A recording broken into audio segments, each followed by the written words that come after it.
Bonjour à tous et bienvenue dans Tokuscope, votre émission sur la science-fiction japonaise et le tokusatsu. Comment ça va, Jordan? Bah écoute, ça va très bien, et toi, Fabien? Bah écoute, impeccable. Prêt pour de nouvelles aventures à base de monstres caoutchouteux et de héros multicolores? Bah oui, parce qu'il faut. Bah oui, il faut bien, on est là pour ça.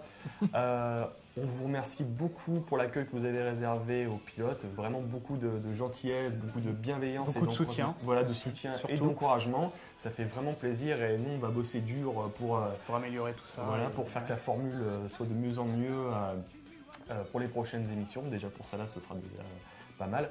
On a beaucoup de gens à remercier, donc on va commencer maintenant, sinon on va passer toute l'émission. Donc on remercie les gens de tokusatsu.org, qui est la première base de données française sur le genre. On vous salue et on leur souhaite aussi un bon anniversaire, oui, parce que ça fait 10 ans, c'est les 10 ans cette année. Exactement. Du site. Depuis 2003, ils sont ouverts. Donc, ouais, ça passe vite. Ils font vraiment du bon boulot depuis 10 ans.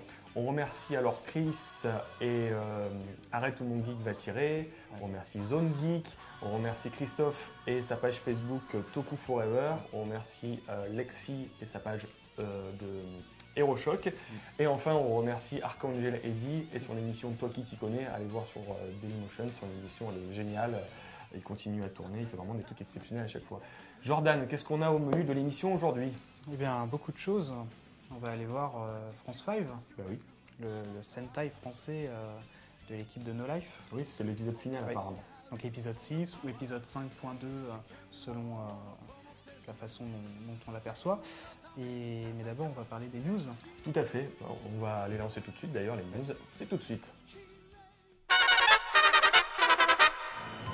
Réveillez-vous tous, planète en vue. Réveillez-vous tous, planète en vue. Oh, juste en plein milieu d'arrêt. Moi, je venais juste de commencer un cauchemar. Oh, Voici la planète Cheta, dont les caractéristiques sont pratiquement les mêmes que celles de la Terre. Tais-toi, Sidero, tais-toi. L'instant est trop solennel, tais-toi, et laisse-nous adorer notre Dieu en silence. Qu'est-ce qui te prend tout à coup? Regardez, c'est un signe que le ciel est blanc autour de la planète Cheta. Ça veut dire que notre Dieu Mythos est avec nous. Je suis si content de voir que notre Dieu est toujours avec nous, qu'il soit glorifié.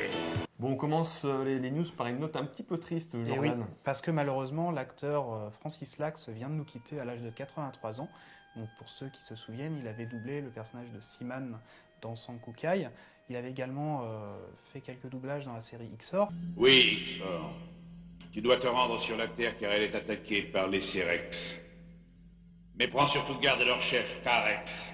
Il était des nôtres autrefois, mais il s'est mis au service des Cerex. Ouais, alors sinon, pour les autres séries qu'il a fait, qui n'appartiennent pas au tokusatsu, il a fait Hutch dans Starsky Hutch.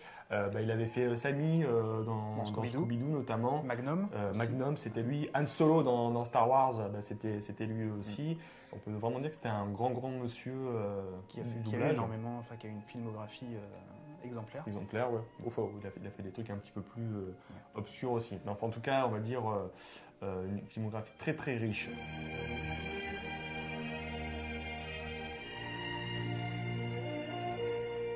La deuxième news de ce mois-ci concerne le Godzilla de Legendary Pictures, puisque...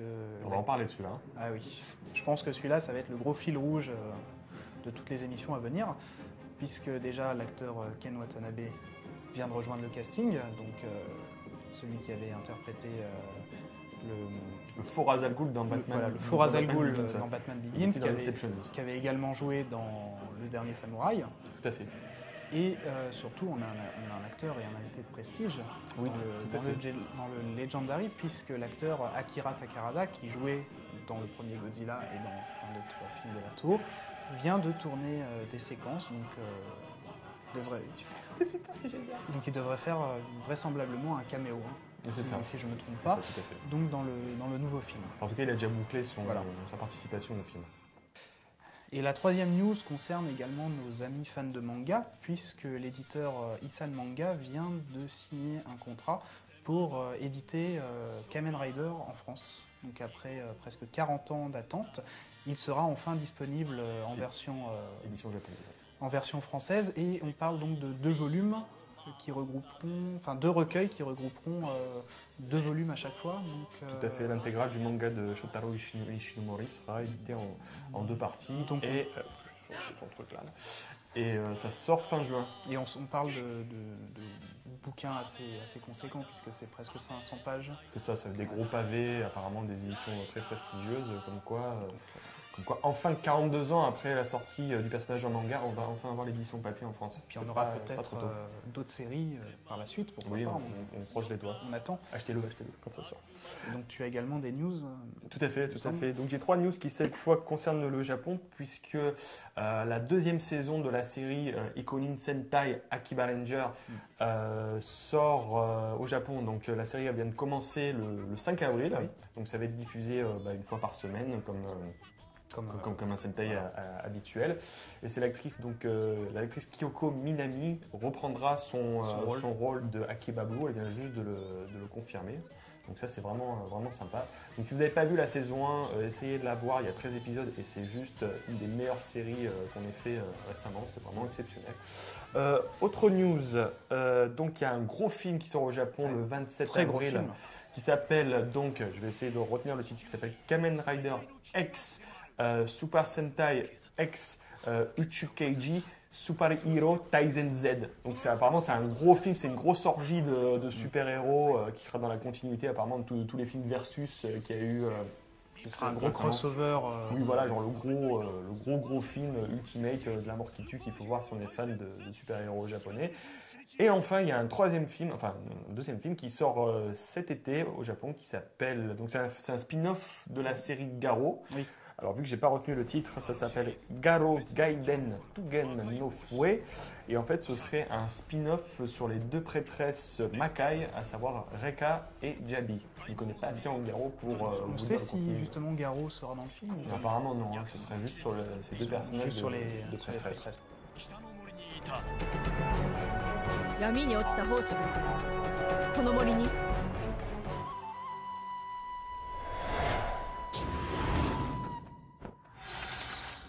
何なんだこれは。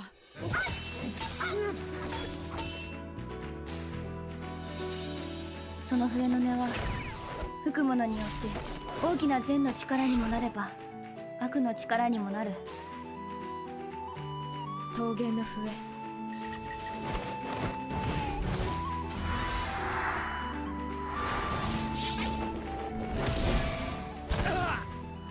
桃源の笛よ。長い間この時を待っていたわ。止まるんだシグト。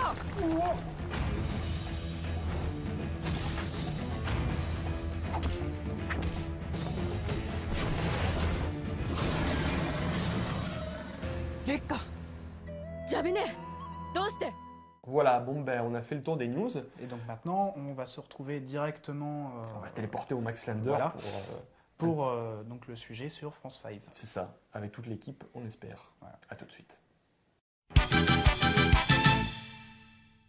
この星を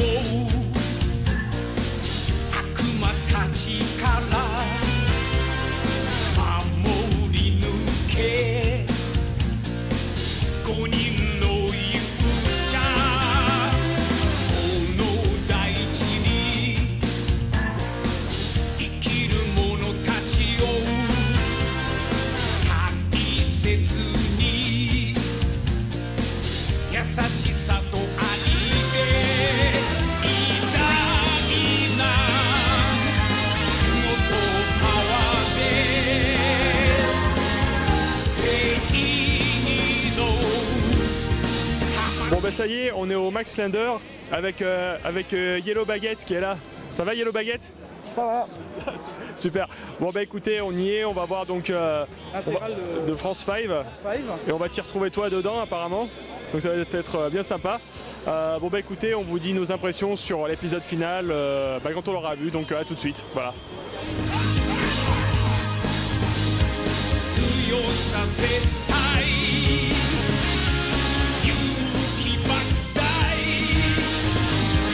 無敵心拳銃士フランスファイダッシュダッシュ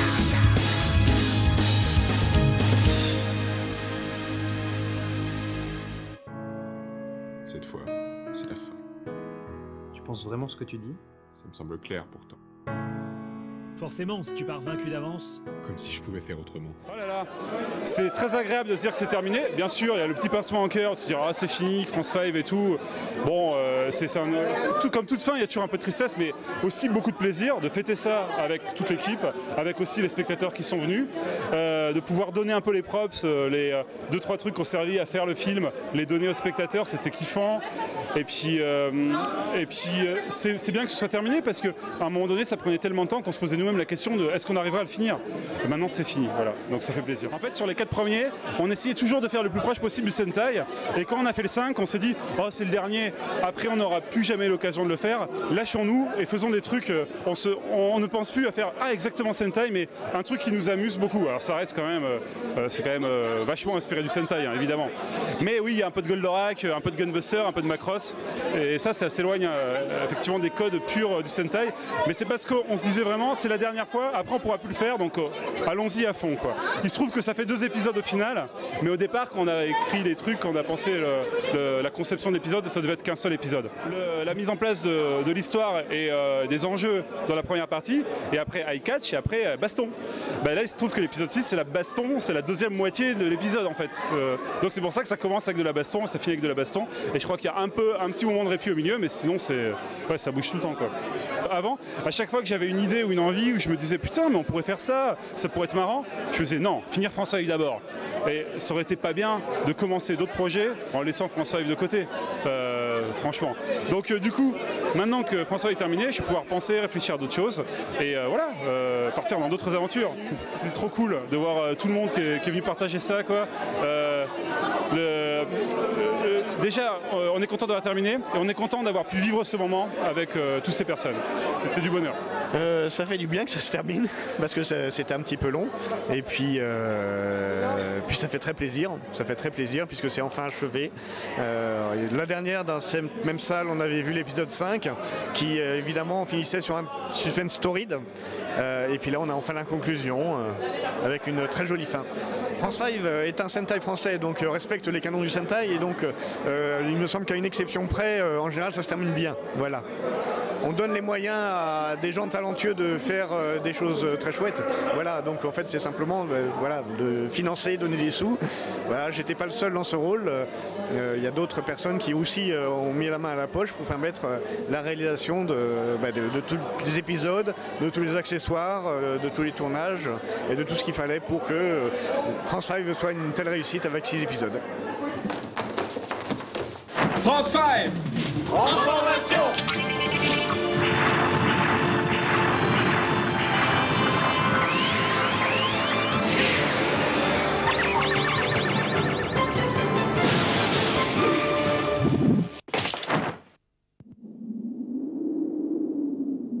13 ans, tu sais, ça a commencé en février 99 en fait le projet, donc c'est même un peu plus que ça.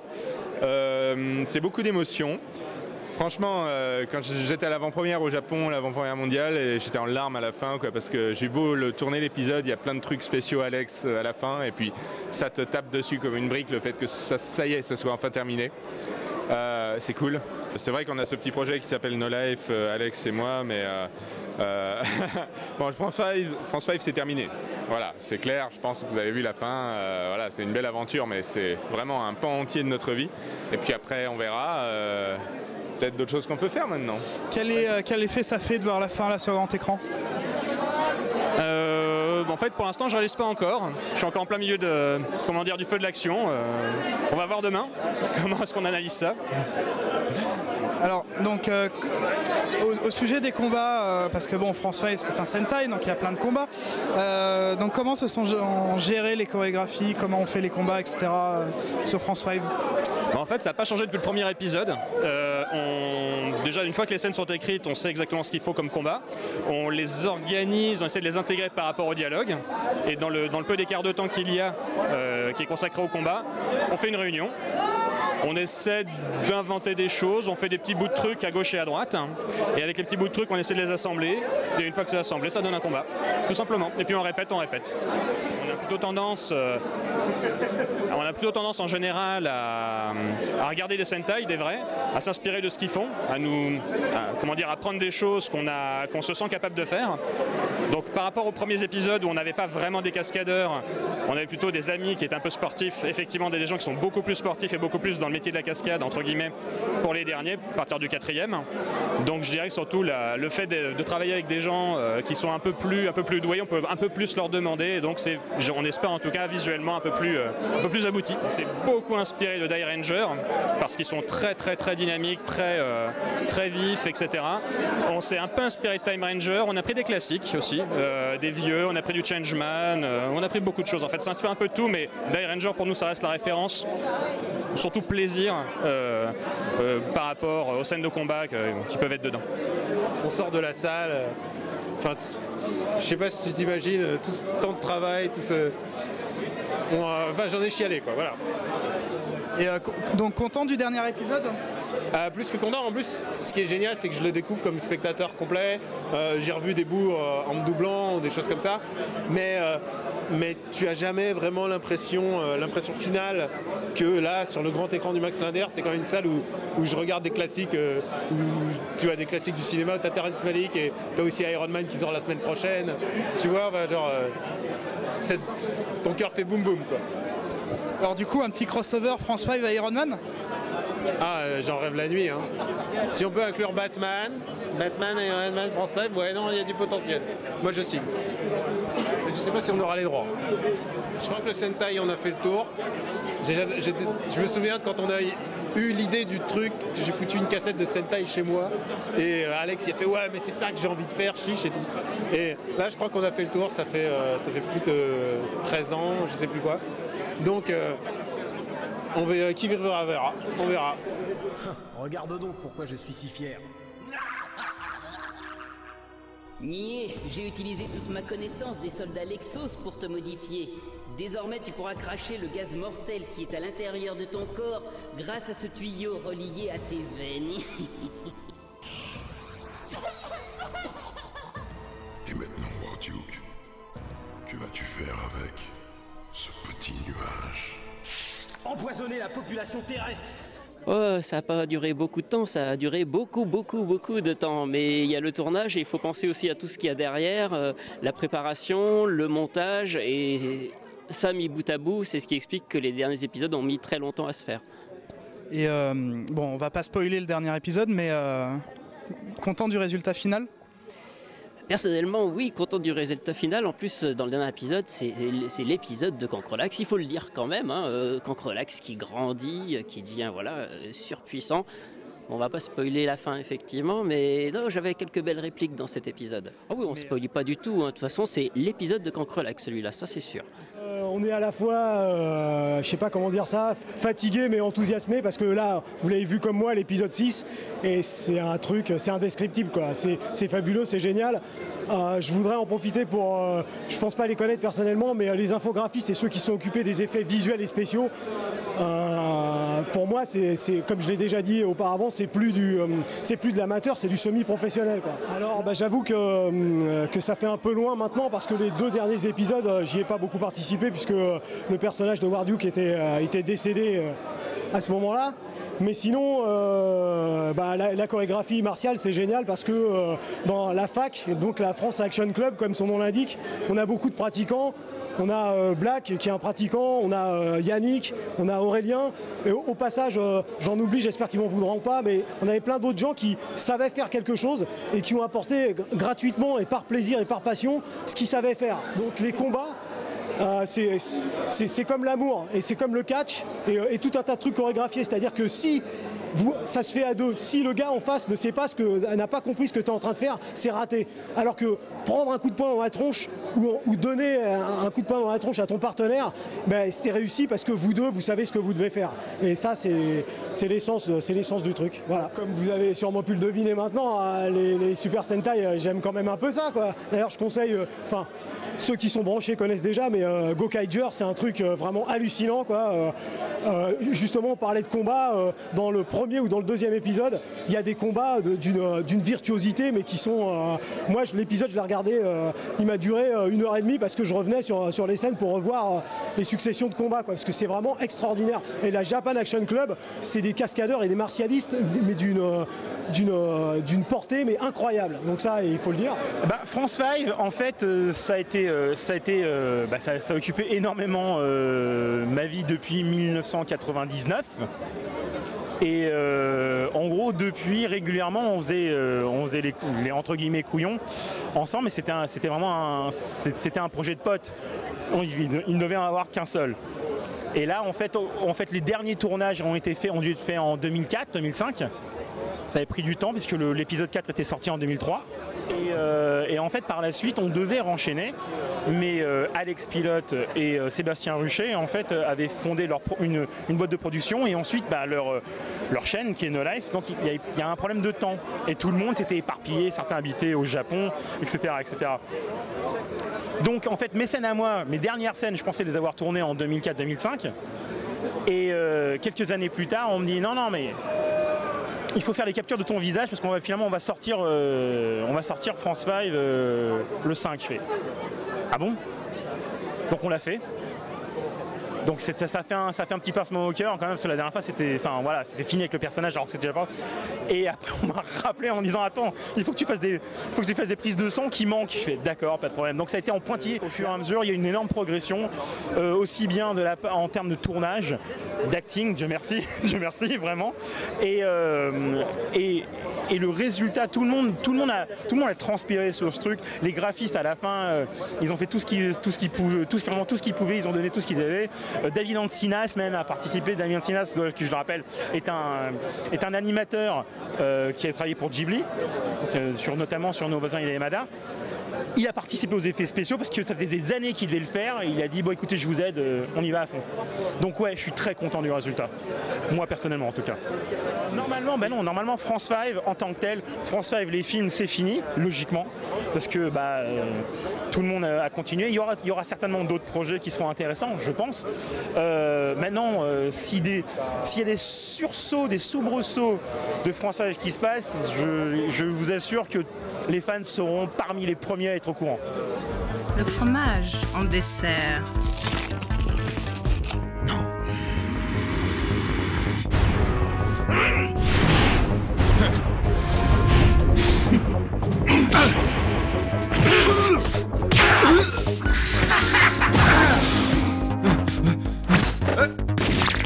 Cette force, on jurerait que oui. Dis-le. Allez, nous avons assez ri. Alors sur France 5 j'ai fait surtout les costumes des généraux, Succular, Warcry, tout ce qui est tissu, tout ce qui était aussi le grand glue à la fin et un peu la maintenance des costumes des France 5 quand ça craque, quand il y a besoin d'aide. Voilà. Oui, ça craque beaucoup parce que ça se bat beaucoup, donc forcément il y a toujours des petits désagréments qui arrivent et les costumes sont très résistants, mais il y a un moment où à force de se cogner dessus, ça cède, donc oui ça craque pas mal. C'est pas très facile à la base parce que j'avais pas vraiment de formation de couturière, mais j'ai eu beaucoup d'aide et surtout avec Olivier qui travaillait sur tout ce qui était vraiment accessoires, costumes, plus tout ce qui était de la mousse, etc. Il m'a appris pas mal de choses et à la fin je pense que j'avais un assez bon niveau. Voilà. C'est vrai qu'en regardant France 5, moi j'ai l'épisode 5 et 6, j'avais l'impression un peu de fierté comme une mère qui voit ses enfants en train de faire des prouesses et je suis contente qu'au contraire ils vivent comme ça plutôt que d'être misés au fond du garage de quelqu'un. Oui. Mademoiselle, m'accordez-vous cette danse? Avec plaisir. Tourbillon fatal de Cupidon. Impossible. 1, 2, 3.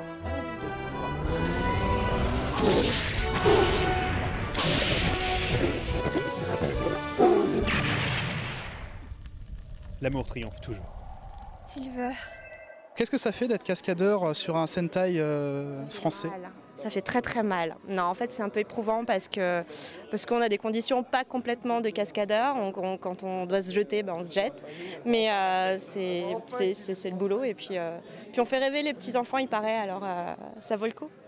La plupart des cascadeurs ont fait des arts martiaux, dont moi personnellement j'ai fait des arts martiaux aussi, mais on a pas mal répété dans des gymnases, dans des conditions un peu plus safe.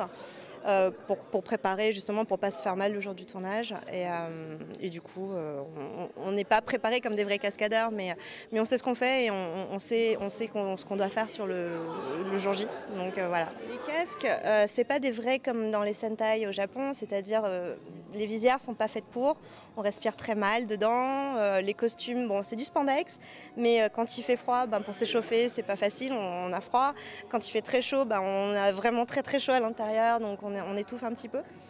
Donc oui, c'est un petit peu éprouvant comme condition à faire cascadeur de Sentai. En fait, si vous regardez l'intérieur du casque, il n'y a pas de mousse. Il n'y a pas de mousse du tout à l'intérieur.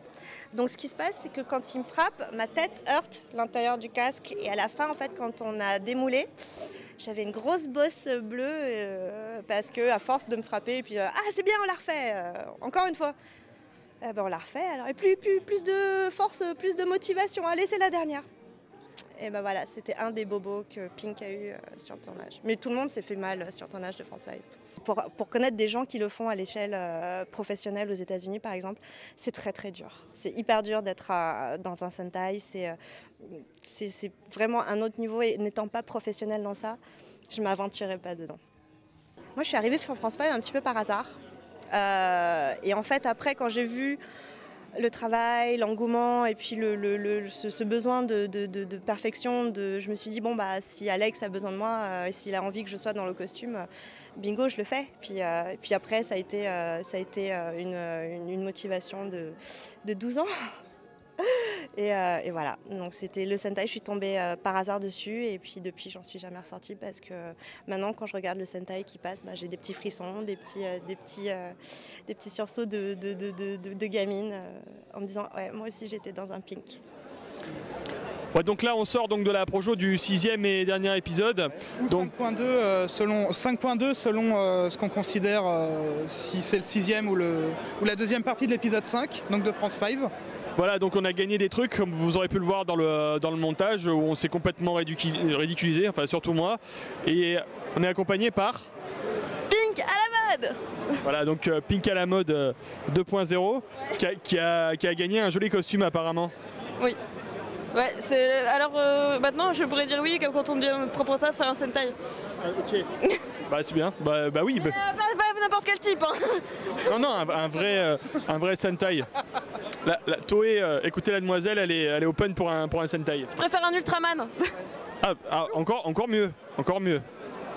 Avant de dire nos avis, on va demander donc à cette spectatrice innocente ce qu'elle en a pensé, sans spoiler bien sûr. Ouais. Les références à Time Ranger et à un super animé qui commençant par un G était génial. Alors, Jordan, tu vas nous dire sans spoiler ce que tu en as pensé. Alors sans spoiler, donc les France 5 meurent à la fin et les Lexos gagnent, d'accord. Et surtout on a Cancrelax qui devient géant. D'accord, et qui rase Paris. Non, sérieusement, c'était génial. Ça faisait presque un an qu'on attendait ça, puisque ça faisait depuis le mois de mai, au mois de mai 2012, donc avait été diffusé l'épisode 5 ici.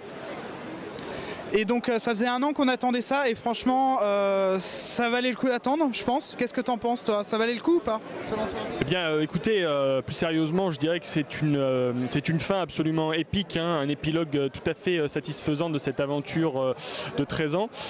Donc un final bourré d'action et d'émotion. Donc on peut pas trop en parler hein, par respect pour l'équipe, hein. On a signé une charte de fidélité avec eux, hein, donc c'est un petit peu ça le problème. Mais on espère que vous allez voir cet épisode 6 que vous pourrez trouver bien sûr dans le prochain Animeland. Et puis bon, bien sûr ils vont faire la tournée des conventions, ils seront cartoonistes. Voilà. Donc voilà le prochain Animeland en question. Voilà le prochain Animeland. Avec un super dossier consacré donc aux séries Tokusatsu et Sentai. D'accord. Et donc tout le making of sur France 5. Donc voilà, avec les personnages et surtout l'espace dédicace hein. Donc vous voyez cette spectatrice avide de dédicaces, donc on va pas la déranger davantage puisqu'elle a encore plein de dédicaces à faire. Donc merci à Mademoiselle Pink pour ces super impressions. Donc moi je vous avais parlé du cartooniste, donc l'équipe de France 5 sera là-bas le week-end du 20 avril à Nice, et ils seront aussi au cinéma le Nouveau Latina à Paris le 27 avril dans une séance spéciale organisée par Panic Cinéma. Voilà, ils diffuseront l'intégrale dans une soirée apparemment avec du raid fromage, du bal musette et du black Beaujolais. Voilà, donc on vous laisse. Mais surtout, j'aimerais rajouter qu'on pourra retrouver donc l'épisode sur No Life à partir du 28 avril. Voilà. Non mais tu gères trop là, j'avais complètement oublié là. Franchement, bravo Jordan. Donc voilà, on vous retourne sur le plateau pour la Toko Cave. A tout de suite. Si vous voulez voir France 5-6 sur No Life, c'est le 28 et vous le verrez comme tous ces gens.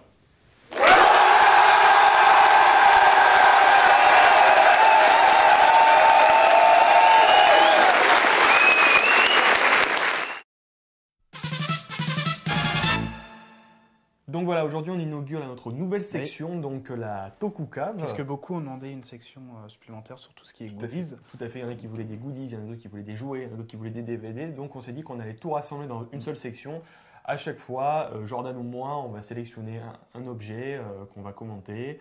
Et aujourd'hui, on a décidé de commencer par le Blu-ray de Zaborgar. Karate Robo Zaborgar.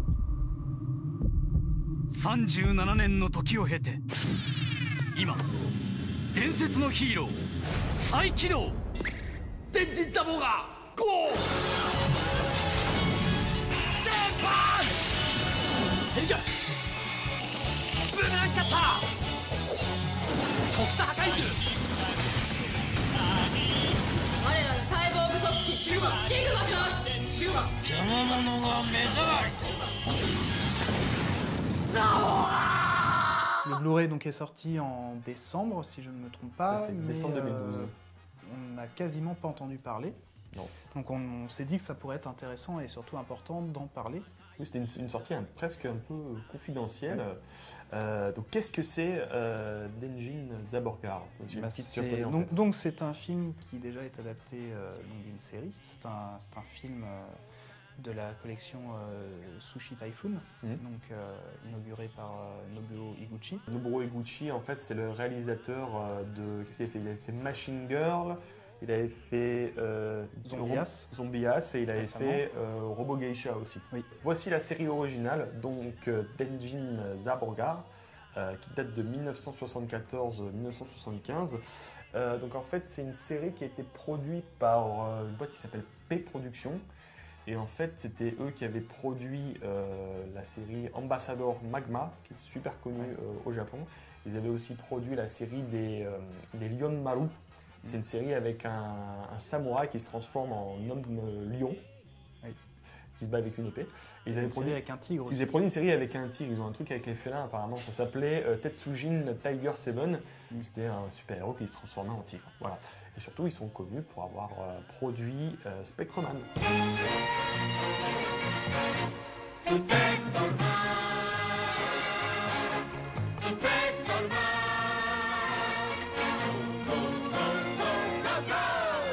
Zaborgar, c'était une série qui avait été faite à l'époque du grand boom des robots dans l'animation et dans les mangas, surtout grâce à Go Nagai.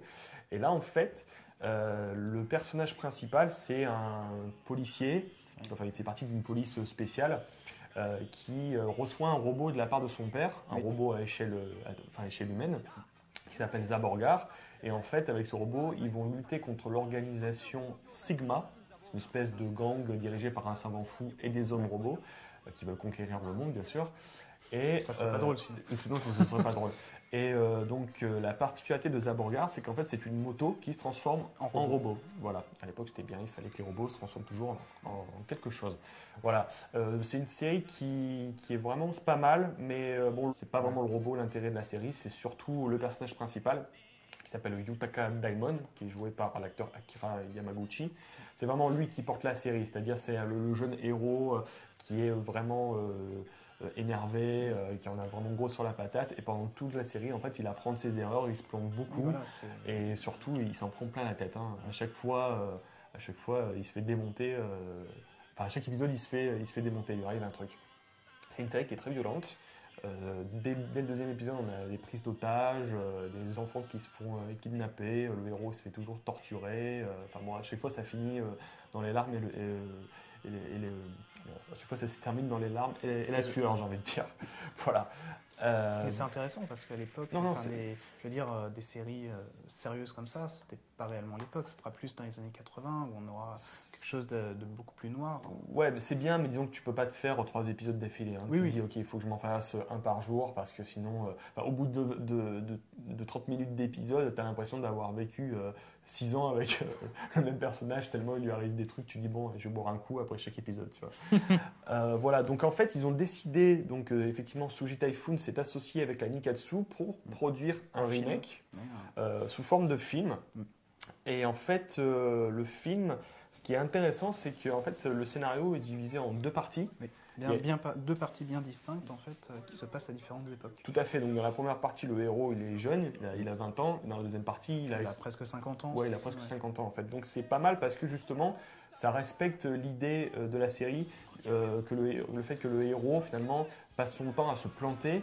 Et qu'à un moment, il arrive, à un moment de sa vie, il se dit bon, il faut peut-être que j'apprenne vraiment de mes erreurs parce que je commence à devenir vieux et je me suis planté plusieurs fois. Quoi. Et il faudrait que je fasse quelque chose d'intelligent avec mon robot. En fait. Voilà. Mais je trouve que ce qui est un petit peu dommage avec ce film, c'est qu'il est un petit peu comme les films de Takeshi Miike, justement, les Zebraman ou les Yatterman, c'est-à-dire c'est toujours, d'un côté, vous avez l'hommage au genre, on reprend l'esthétique, on reprend les codes, mais de l'autre, il faut que ça soit une parodie. Oui. C'est peut-être un des problèmes qu'on peut reprocher au film, c'est justement ce côté un peu parodique. Oui, c'est ça, surtout que bon, ils sont pas allés chercher Higuchi pour rien. Donc, c'est-à-dire, il fallait ajouter une certaine valeur trash, voire même scato au film. Et bon, là, c'est un film tout public, donc c'est pas aussi extrême que ses productions. C'est quand même des séquences.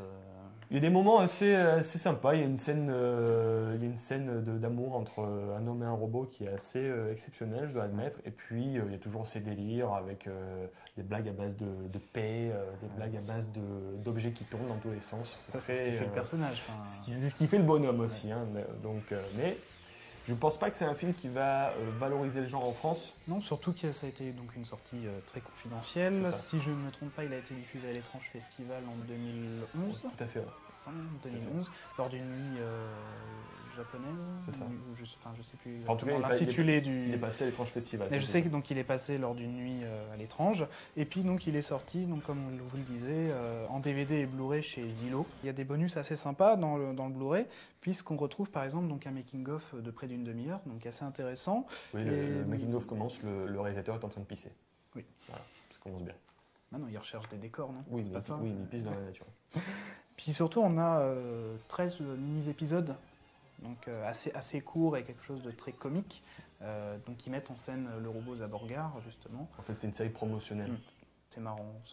Oui, si vous voulez chanter avec vos amis le générique de Zaborgar et faire chier vos voisins, c'est parfait. Mais surtout, ce qu'il y a d'intéressant dans le coffret, c'est que, bon, outre le fait que ce soit un combo DVD Blu-ray, on a un petit livret assez bien fait, donc qui présente le personnage de Higuchi. Je mets les textes.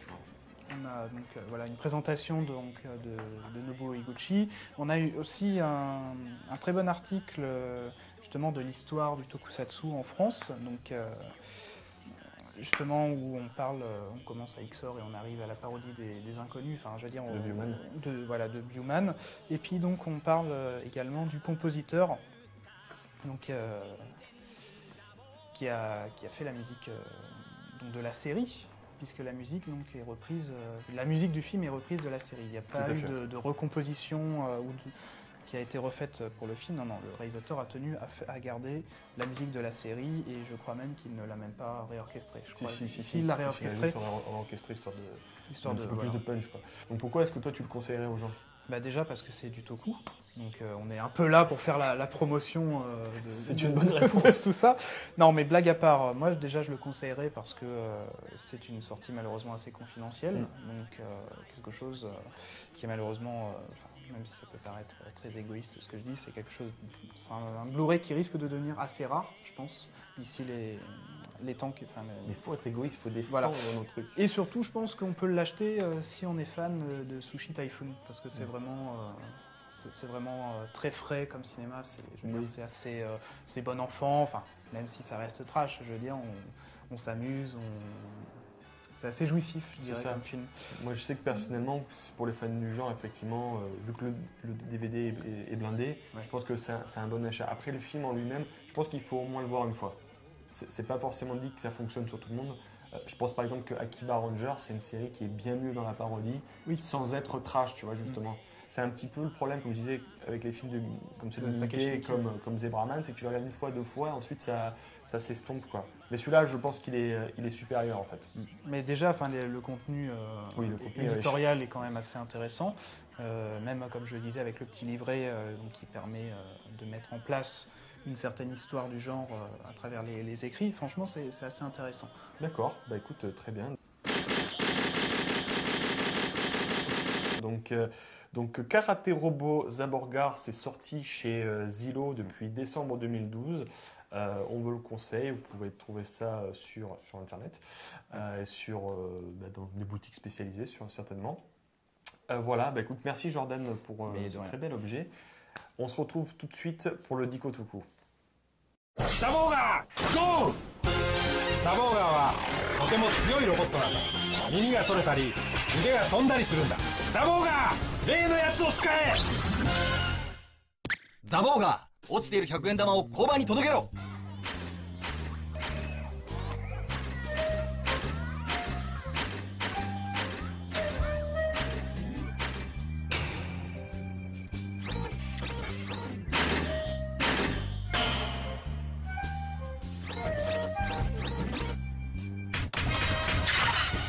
ザボーガーは大門豊の命令以外動けないのさ。行くぞアリサイダー。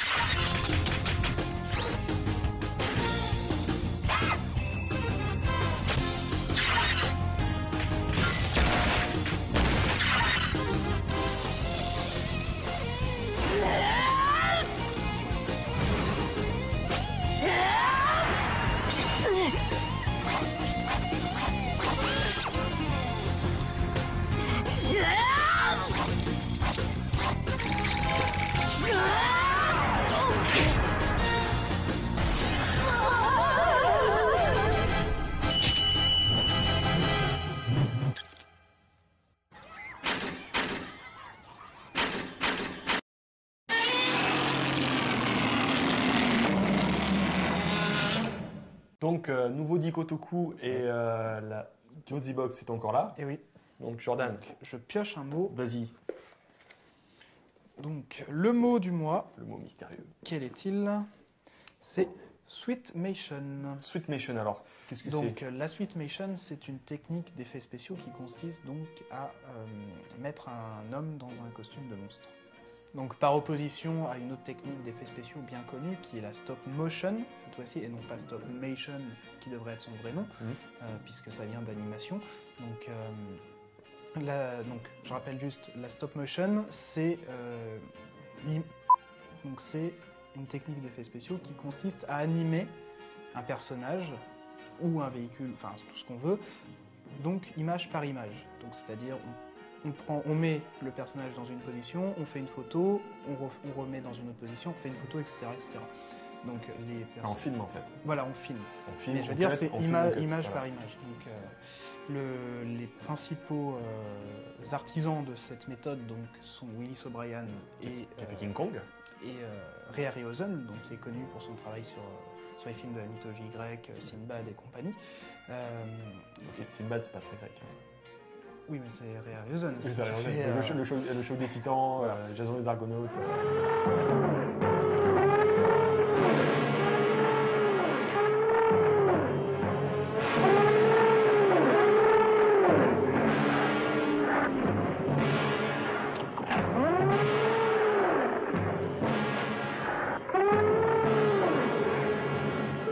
que donc la Sweetmation, pardon, donc a été créée pour les besoins de Godzilla, Tout à fait. donc par Eiji Tsuburaya, puisque donc lui était fan de King Kong, mais il s'est demandé comment on pourrait justement surpasser le stop motion.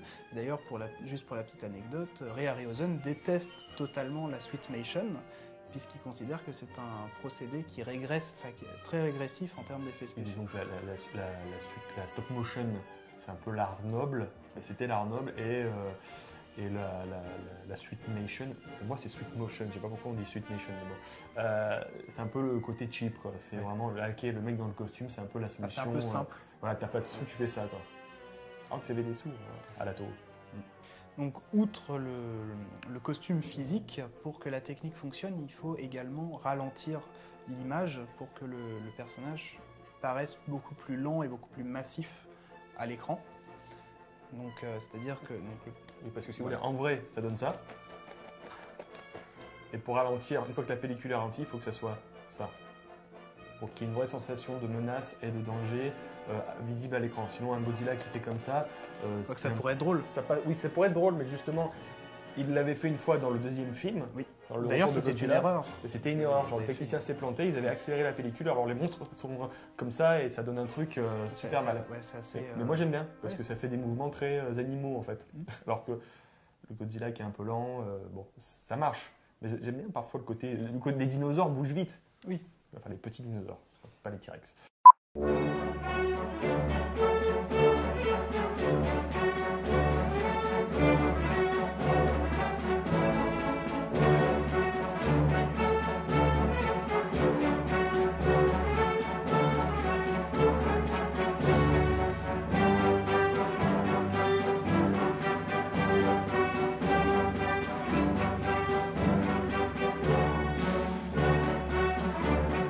L'acteur principal du genre, c'est Haruo Nakajima. Haruo Nakajima. Haruo Nakajima. Tu sais, maintenant il faut bien. Voilà. C'est quoi la série déjà qu'on en parlait l'autre fois Kyo Ranger, non? Donc, ouais, non, c'est Kyoryuja.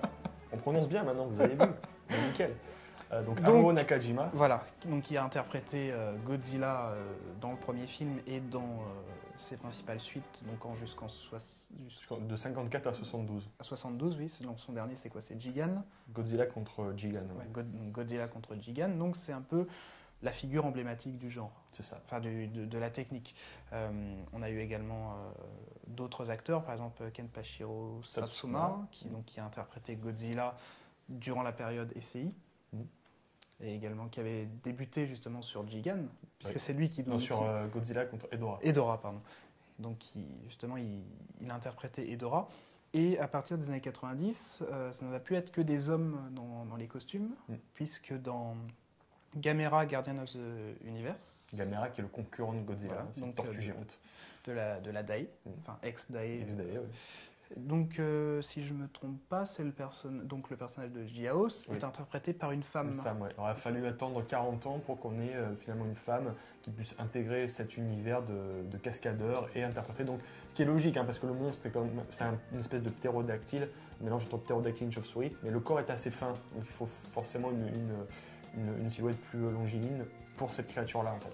D'ailleurs, on peut faire un parallèle aussi avec le Sentai, puisque, au point de vue de l'arrivée des femmes en tant que cascadeurs, puisque même dans les séries des années 80, je pense par exemple à Bioman ou à Maskman, les forces roses et jaunes étaient interprétées par des hommes. Exactement. Les cascadeurs étaient masculins. Exactement.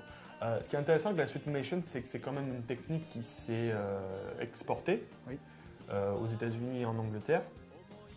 Notamment dans le film Gorgo. Oui, de Eugène Laurier. Voilà, et je ne sais plus dans quel autre film on a vu ça. Dans King Kong, de 76. Exactement. Enfin, King Kong et King Kong 2, sa suite en 86. Ils ont fait un King Kong 2 ? Non, tu sais qu'on ne peut pas en parler, celui-là. Si. C'est le film 666, on n'a pas le droit d'en parler, celui-là. Tu préfères que je dise King Kong Lives? Voilà, Lives. King Kong Lives. Même dans Le Loup-garou de Londres de John Landis, qui n'est pas un film sur le gigantisme, il y a des scènes en sweet motion. Et d'ailleurs, je crois qu'il paraît aussi que Roland Emmerich avait utilisé cette technique. Ah bon, parce que ça c'est pas vite fait. Par contre, ils ont annoncé justement pour le Godzilla prochain de Gareth Edwards de Legendary Pictures qu'ils allaient utiliser justement des techniques de sweet motion pour certains plans, quoi. par exemple, vous avez vu le troll de Hansel et Gretel, et ils utilisent du Sweet Motion et des animatroniques pour la. Qui est très beau pour la d'ailleurs. tête. Très beau Personnage à l'ancienne. On dérive un peu du genre, mais bon, c'est normal parce que finalement, c'est une technique qui au début justement était considérée comme cheap, mais qui au final a fait ses preuves sur certains films, sur certaines productions. Quoi d'autre?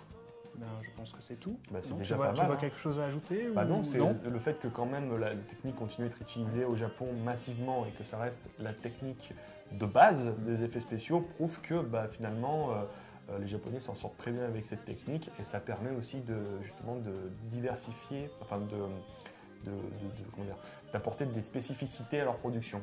Si, je peux rajouter aussi, je pense qu'on peut aussi faire le parallèle avec aujourd'hui la performance capture. Tout à fait. Qui est plus ou moins le dérivé direct. Oui, c'est un peu le descendant. Voilà. Hein. Puisque cette fois-ci, donc le principe est le même, c'est-à-dire qu'on a un acteur humain qui interprète un personnage qui n'est pas humain. Tout à fait. Et après, donc, la seule différence, c'est qu'il n'a plus de costume qui pèse des tonnes sur lui, mais tout est transformé avec les ordinateurs. Oui, disons que la base humaine permet au monstre de ne pas être désincarné, de ne pas être juste une création digitale. Bon ben voilà, je pense qu'on a fait un petit peu le tour sur donc cette Sweetmation. Oui. Voilà, donc n'hésitez pas à nous dire dans les commentaires quel est votre monstre préféré en Sweetmation et quelle est aussi votre sculpture préférée pour votre monstre. Je sais que par exemple les fans de Godzilla ont un costume toujours préféré en tête. Voilà, bah écoute, c'est déjà la fin de l'émission. On est déjà triste de un mois. Oui. Peut-être avec beaucoup de surprises. Peut-être, on va bien pas trop l'annoncer parce que c'est encore en cours de négociation. C'est ça qui est génial avec cette émission, c'est toujours sur le fil de rasoir, on ne sait jamais ce qu'on va faire d'une émission à l'autre. Enfin, on le sait, mais c'est toujours compliqué d'organiser ça. On a encore des remerciements, mais des tout petits cette fois-ci. Moi, je voudrais remercier Philippe Super Megalosaurus pour avoir fait le logo de l'émission. On n'avait pas remercié la dernière fois. C'est vrai qu'on avait totalement oublié. Je remercie Nico qui a fait la musique du générique, qui apparemment vous plaît beaucoup. La musique, pas le générique. Et enfin, je remercie Titou qui a fait un petit peu de coordination et qui est notre soutien principal. C'est notre gourou. Donc on l'embrasse fort. Donc on se quitte sur ta sélection musicale du jour. Alors qu'est-ce que tu as choisi aujourd'hui? Je voulais à la base le générique de France 5, mais tu m'as dit que c'était pas bien. Donc non, il fallait changer. Donc il faut être, tu vois. Donc on va se quitter sur le générique d'un Sentai que j'aime beaucoup, qui est sorti, enfin, si l'on peut dire, en Occident sous le titre Power Rangers Sauvetage Éclair ou Lightspeed Rescue, et c'est donc GoGo 5. Tout à fait. Bon bah écoutez, on se retrouve la prochaine fois pour un prochain Docuscope. Prenez soin de vous et bien sûr, transmutez-vous. Au revoir à tous. À la manière Warduke.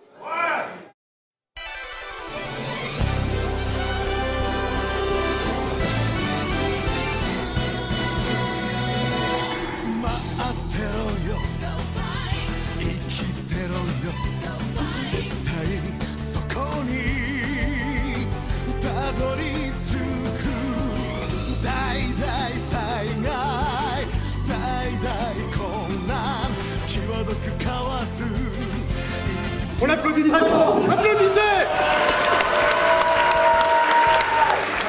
Tu m'auras pas tout de suite.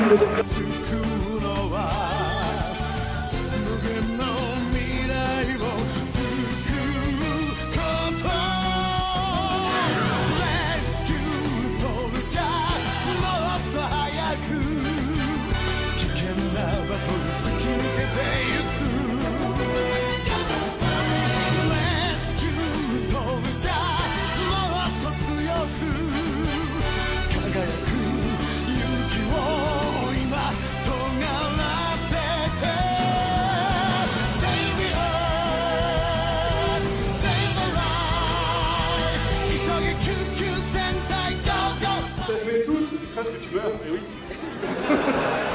Franchement, c'est génial, sincèrement.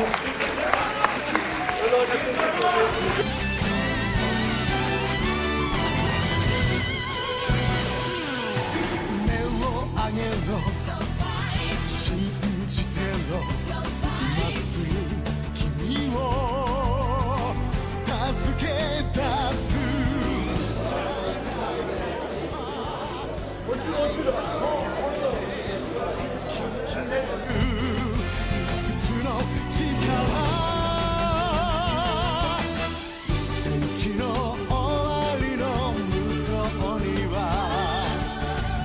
遥かな未来があるはずさ Rescue Soldier 予測不能のハザード越えて Rescue Soldier Le mal est présent, le mal est grand.